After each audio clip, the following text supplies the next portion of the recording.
Welcome back, my dear friends, to another episode of A Journey Through Apostolic Succession, a web series that reflects the papal legacy in the Holy Catholic Church.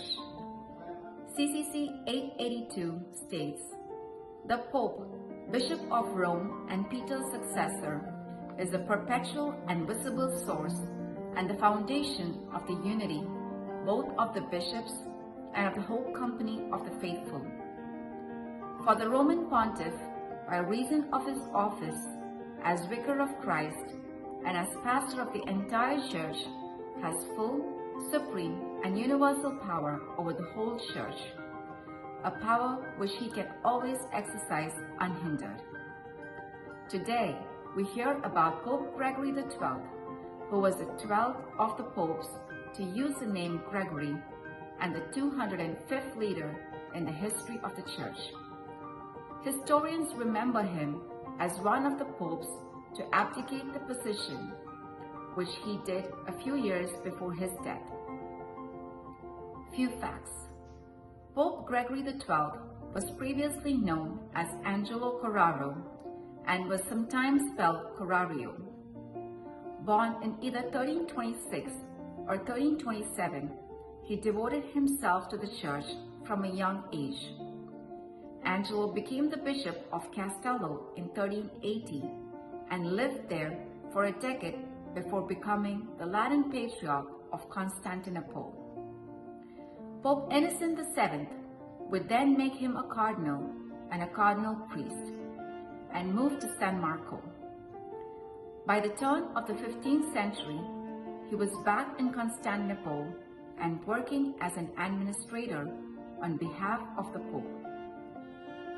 The papal enclave of 1406 consisted of 15 bishops who opposed the idea of Pope in Avignon, that is Benedict XIII, who unanimously elected Pope Gregory XII.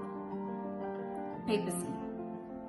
His pontificate was challenged by the Avignonese anti-Pope Benedict XIII, with whom he was to have negotiated to their mutual abdication to end the schism.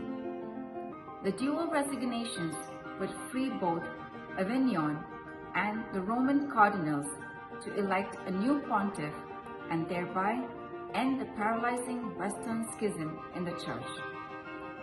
Angelo took his papal orders in November of 1406 and almost immediately met with Benedict to discuss the papacy. It was assumed that Benedict did not really want to abdicate. Also, Gregory's very vocal family were reluctant to agree to the meeting.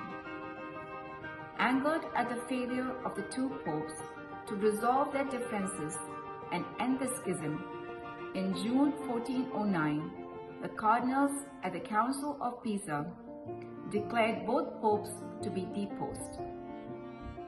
After many setbacks, they elected a new pope who took the name Martin V.